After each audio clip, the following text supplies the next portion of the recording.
History of MMM, how it all began. Starting up of MMM, in 1989, Moscow Executive Committee in Leninsky district registered MMM as a cooperative society. It is in Russia. A few words about the leader. The MMM Cooperative Society was founded by Sergey Mavrodi and was one of the leading computer equipment distributors in Russia. Sergey Mavrodi, having a degree in maths, worked as a programmer and took part in the development of the first operating systems.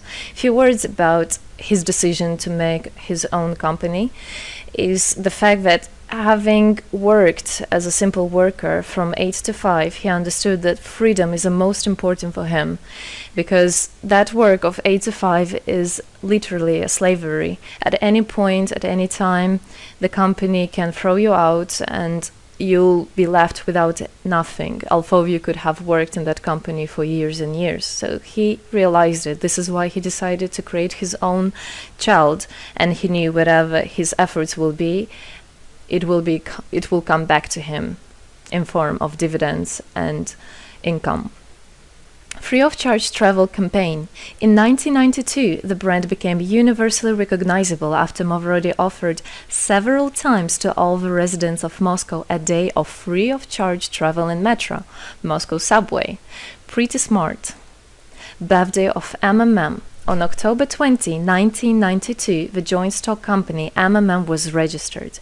In fact, it is a birthday of MMM in the traditional form in which people got used to consider it.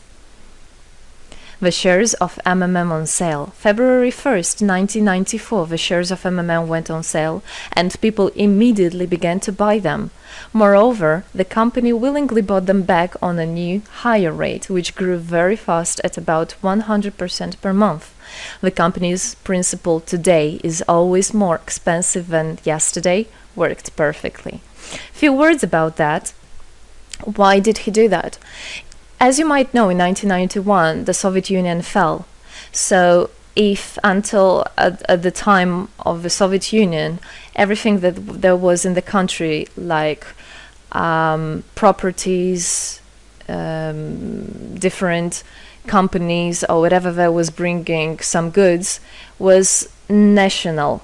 So any person of the country was entitled to have a share of that production, of that company.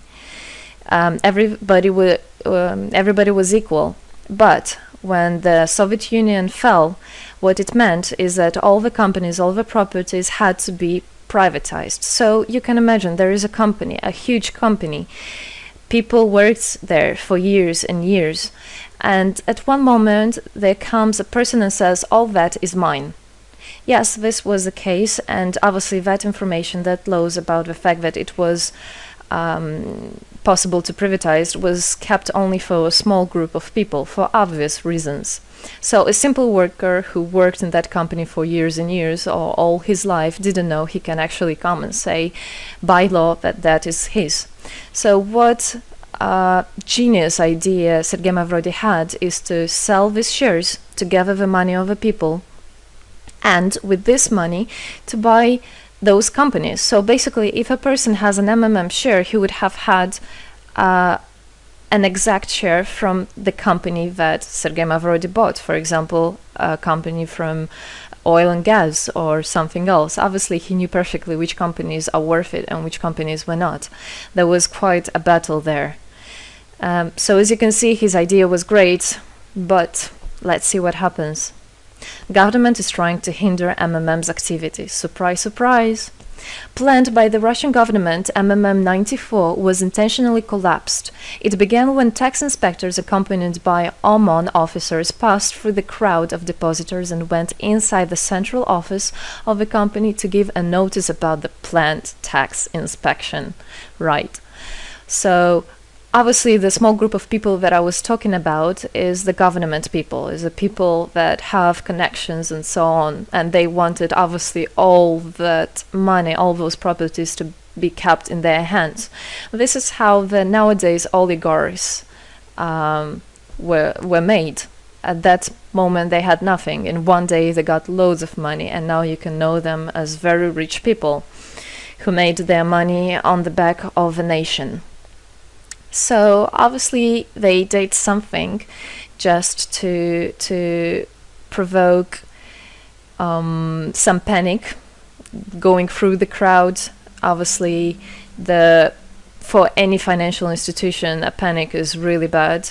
As I remind you, at that time, MMM was selling shares, was a share stock company, let's say. Mavrodi's arrest. Sergey Mavrodi was arrested on tax evasion charge. Really lame excuse. It wasn't at all like that. What happened, even the person that was in charge with giving the arrest, he told him that there was no other option for them. They had to do something, even though it was illegal what they were doing, but they had to do it as they were afraid of him. Because, as he said, another 2-3 months and in whole Russia there would be no government, no banks, nobody, only Sergey Mavrodi, that who holds the money nowadays. This is in charge. So he was arrested, and his arrest was broadcasted live on all TV channels, obviously to show off more, to show people how bad he is, and actually the government didn't do anything wrong.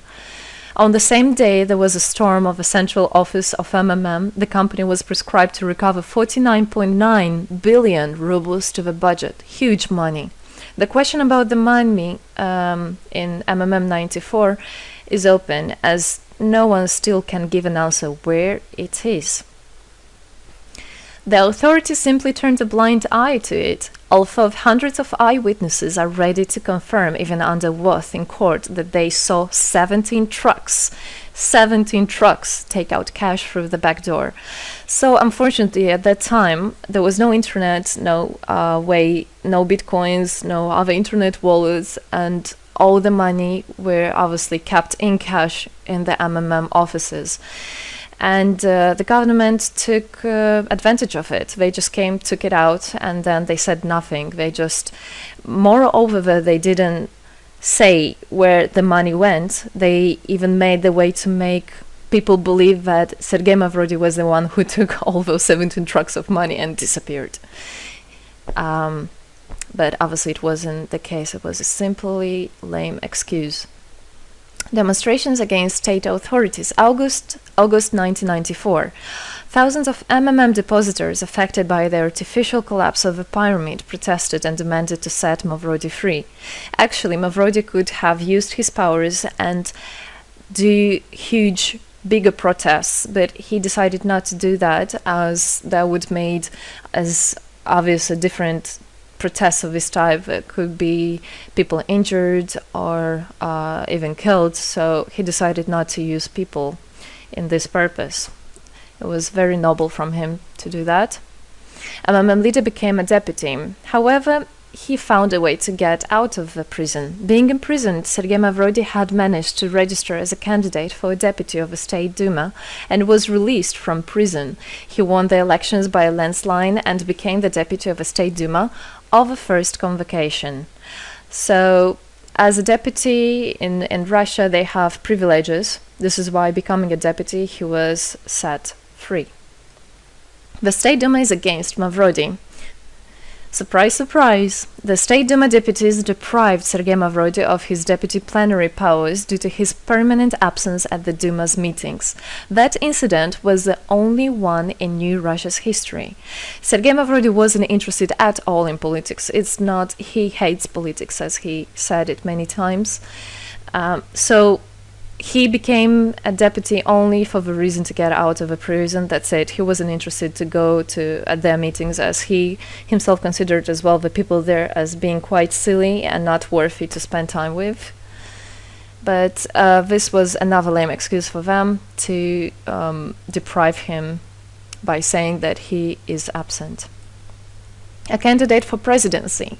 The Central Election Commission registered the authorized representatives of the initiative group that had nominated Mavrodi as a candidate for the president of Russia, but subsequently rejected a significant part of the signatures in the support of a candidate, and his registration was renounced. So, for obvious reasons, they did that again. They weren't interested into having a fair president, a fair leader on top of their head. Revival of MMM, January 2011. Sergey Mavrodi renounced launching launching a new project of MMM 2011. Together we change the world. Previously, there were simply no analogues of similar systems in the world. The film about MMM, the launch of a project fell in the same time interval with the release of Russian film about MMM Pyramid, the plot of which is based on the eponymous book in which the history of MMM is disclosed by Sergey Mavrodi. So he wrote a book, and there is a movie which I highly recommend you to watch. You can find it online on YouTube. MMM is building a new, fair financial order. June 2012, the activity of MMM made a lot of banks collapse and a huge outflow of funds from deposit accounts happened. The system numbered more than 35 million members at the time. For obvious reasons, the fight against the system started. It suffered the same fate as MMM 94, eventually collapsed. So what happened? A lot of banks, as I already said, had a huge outflow, and another minus of the system of that time was that it wasn't really quite a community, because the money was still kept by the managers in MMM. So it wasn't the same idea as it is now, comparing it now, where people exchange money between themselves. You don't need to put it in a central account.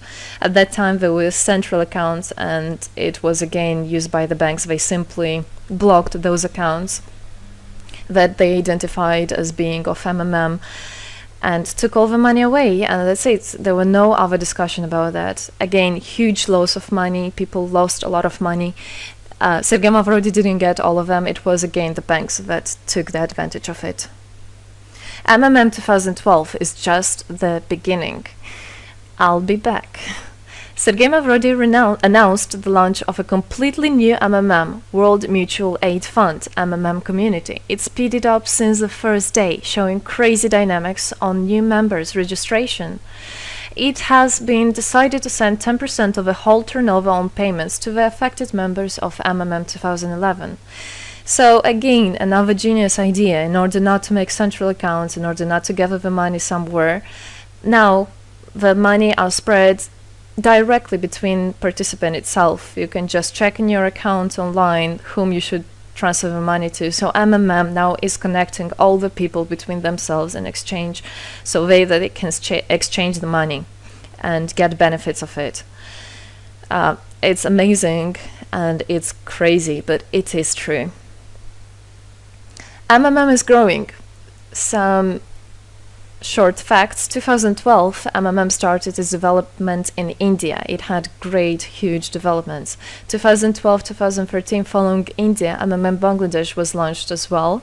2013, MMM Indonesia was launched. 2014, MMM Hong Kong. And it's not the end. MMM Global, 2014. MMM Global started up in the spring 2014.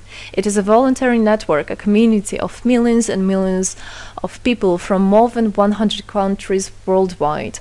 So there is already MMM settled in Argentina, Brazil, Philippines, Hong Kong, and other, and all the rest of people in the world from all the countries of the world are able to participate as well. So they rebelled against the financial slavery and combined their money for this purpose.